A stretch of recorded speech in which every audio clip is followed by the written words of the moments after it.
Okay, I understand that, but this isn't a joke, okay? I'm an officer with the California Highway Patrol. I'm Officer Batista. Okay, but they did the same thing and I had no alcohol. Okay, I get that. An hour that the lady that I was supposed to be with me, I screamed her name for 2 hours.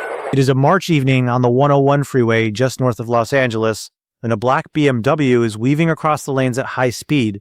Another driver has already called 911. The California Highway Patrol lights come on.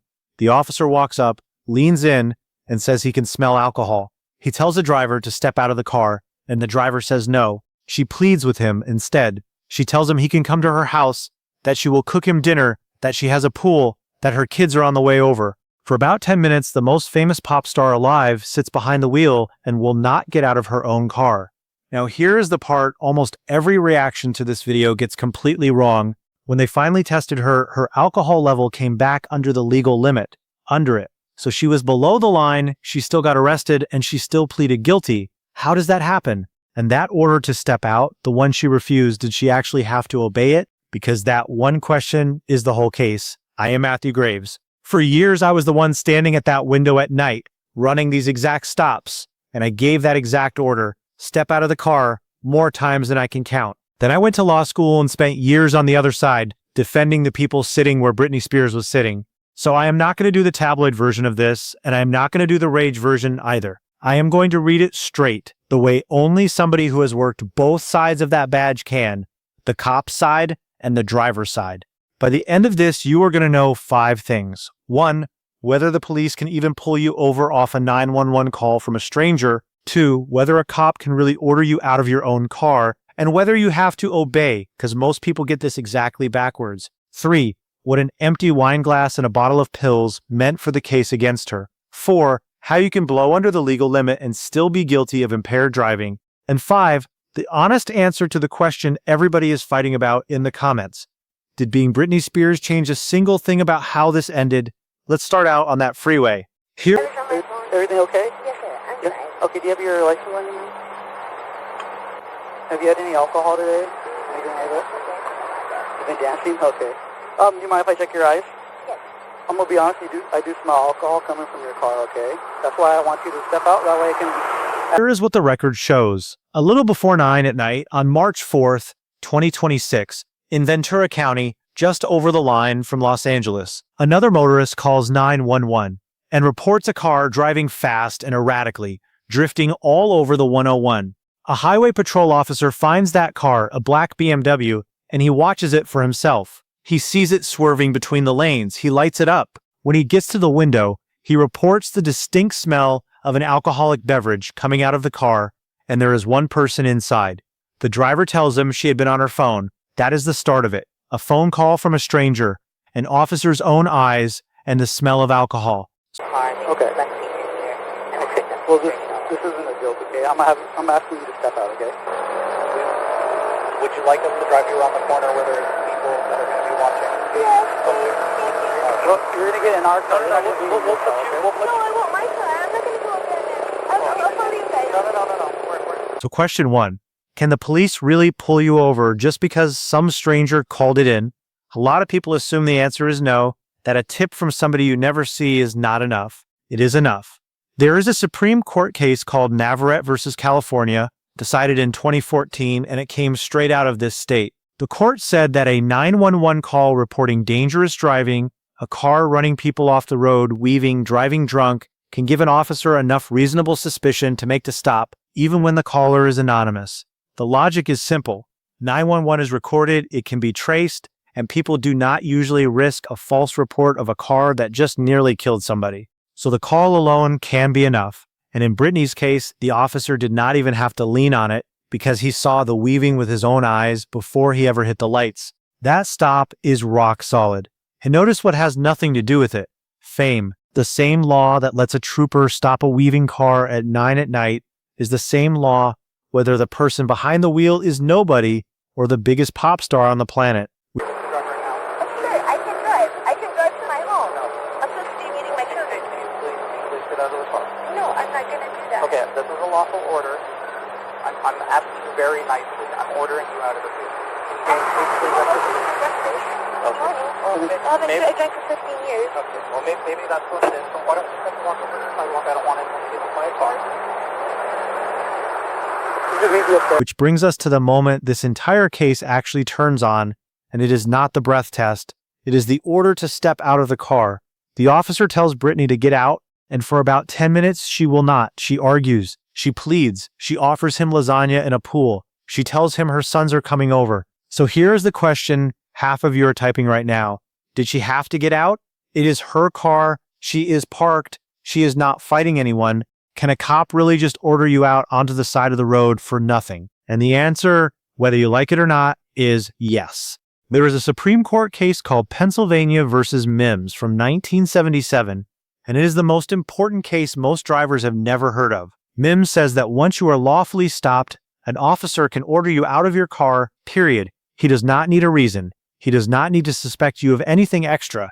The simple fact that it is a legal traffic stop is enough, all by itself, because the courts treat getting the driver out as a basic officer safety move. So refusing to step out is not some secret right you are protecting. It is not a clever move. It is the opposite. The order is lawful the second the stop is lawful, and dragging it out, the way this turns into a 10-minute standoff, can stop being a traffic case and start becoming an obstruction case all on its own. Now, if you have watched this channel before, this should sound familiar because we covered the other side of this exact doctrine. When officers told Tyreek Hill to get out of his car and then yanked him out and put him on the ground, that crossed the line because how they did it went way past what the situation called for. Same doctrine, opposite story. The order to get out is legal. What an officer is not allowed to do is turn a lawful order into a beating. With Britney, nobody touched her. The order was clean. She was the one refusing a lawful command, and eventually she complied and got out. That is the difference, and it is the whole difference. Can you move my car a little bit better? Yeah. Okay. All right, we're just going to go on the sidewalk over here, okay? Okay. Just up here, watch this way. Okay. So, like I said, that's the whole reason why we pulled you over, okay? Just because the way you were driving had me concerned, so that's why I wanted to pull you over and talk to you to see what was going on, okay? Now that I'm talking to you and as I talk to you... So she gets out, and now it is a drunk driving investigation. The officer already has the smell of alcohol and the weaving. The police report says they found an empty wine glass in the car and an unprescribed bottle of Adderall. She tells them she had a single mimosa hours earlier and that she was not drunk.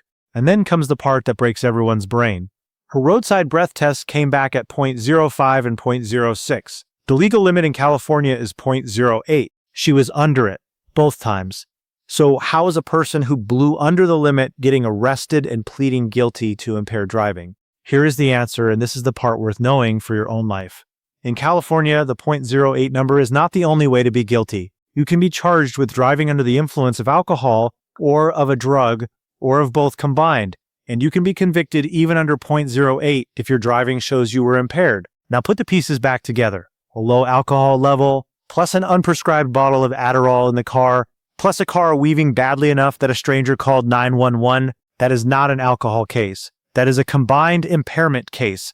The wine was only ever half the story, and that is exactly why the breath number being low did not save her. So does being Britney Spears change any of this? Legally, no, not 1 inch.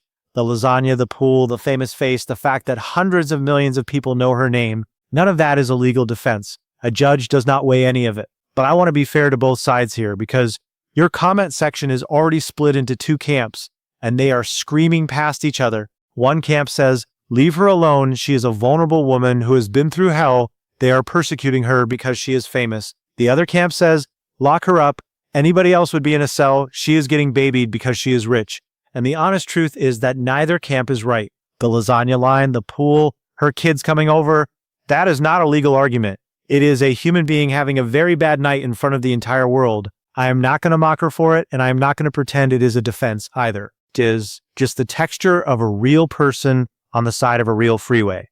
The law does not see a pop star, it sees a driver. So let me do the thing almost nobody breaking this down for you can actually do. Let me give it to you from both sides of the badge. As the cop, if I am that officer, I have a car. A stranger called in for nearly causing a wreck. I watched it weave myself. I smell alcohol. There is a wine glass and a bottle of pills in the car, and the driver fights me for 10 minutes about getting out. I am making that arrest on any night of the week, and I would be wrong not to. I do not care whose name is on the license, and honestly, out there in the dark, it would not change a thing if I did. Now flip it. As the defense lawyer, if Britney walks into my office the next morning, I am not panicking. And here is the quiet truth of these cases. A .05 and a .06 is a gift. There is no scary number to put in front of a jury. No prior record, no crash, nobody hurt. That is the exact profile where a good lawyer gets a drunk driving charge knocked down to something less, which is precisely what happened, and it is what should happen for her and for anybody else who walks in with those same facts. Now, do not hear me saying a traffic stop is always clean, because it is not, and I am not about to turn this into a commercial for the police. So here is where a stop like this absolutely can go wrong, and you should know it cold. An officer can order you out of your car. What he cannot do is hold you trapped on that shoulder forever, fishing for something long after the reason for the stop is done. He cannot tear your whole car apart just because he pulled you over. He can take what is in plain sight, like a wine glass sitting right there, but going deeper than that usually needs a warrant or your consent. And he cannot force a chemical test into you out of thin air without following the rules. The reason none of that blew up in Britney's case is that the officer mostly stayed inside those lines. If he had not, I would be sitting here making the opposite video, and I would be just as hard on him. That is the honest part. The law protects the officer when he does it right, and it protects you when he does it wrong. So I did smell alcohol, okay? So I'm just going to ask you some questions. I had a mimosa, a baby champagne this morning. Okay. All right, with well, eggs and a Benedict and French toast and a cream cheese early this morning. But as of right now, I've been working on my phone. Okay. Okay, well, like I said. how did it really end? Because people are getting this wrong constantly. Britney Spears was not convicted of a DUI. In April, she checked herself into a treatment facility. Then, on May 4th, 2026, through her attorney, without ever setting foot in the courtroom, she pleaded guilty to a lesser charge that California calls a wet reckless. That is reckless driving involving alcohol and an impairing drug. It is a step down from a DUI. She got 12 months of probation, 1 day in jail that was already counted as time served, state fines, a DUI education class, and orders to keep up her treatment. And that right there is the honest answer to the whole fight in your comments. This was not the system railroading a fragile woman because she is famous, and it was not a celebrity buying her way out of trouble. A low alcohol level, no prior, no crash, nobody hurt. For a normal person with those exact facts, a wet reckless is the standard outcome. She got the normal outcome. The tabloids calling it a circus and the people calling it persecution are both wrong. The law just did the boring, even-handed thing it does for everybody. So here is what I actually want you to walk away with, and it has nothing to do with being famous. If those lights ever come up behind you, remember 3 things. The stop is almost always legal if you are really driving badly, even if it started with somebody else's phone call, so do not fight it on the side of the road. If the officer tells you to step out of the car, you get out. That is not the moment to make your stand. Mimms is real, the order is lawful, and refusing only digs the hole deeper. And the test for impairment is not just the .08 number. You can be under it and still be charged, especially when there is anything else in the mix. Those are the things that decide your night, and famous people get them just as wrong as everybody else. Now, I genuinely want to hear from you on this one because it is a real debate. Was this fair policing or a pile-on? And if a cop orders you out of your car, do you actually have to get out? Most people guess wrong. Tell me what you think the law is, then go back and watch the Mimms part again. Cops, I know you are down there. Lawyers, you too. Settle it. And if the real law underneath the headline is what you came for, subscribe. I wore the badge, then I went to law school, so you get both sides of every stop, not the outrage, the actual law. I'm Matthew Graves. Know the rights,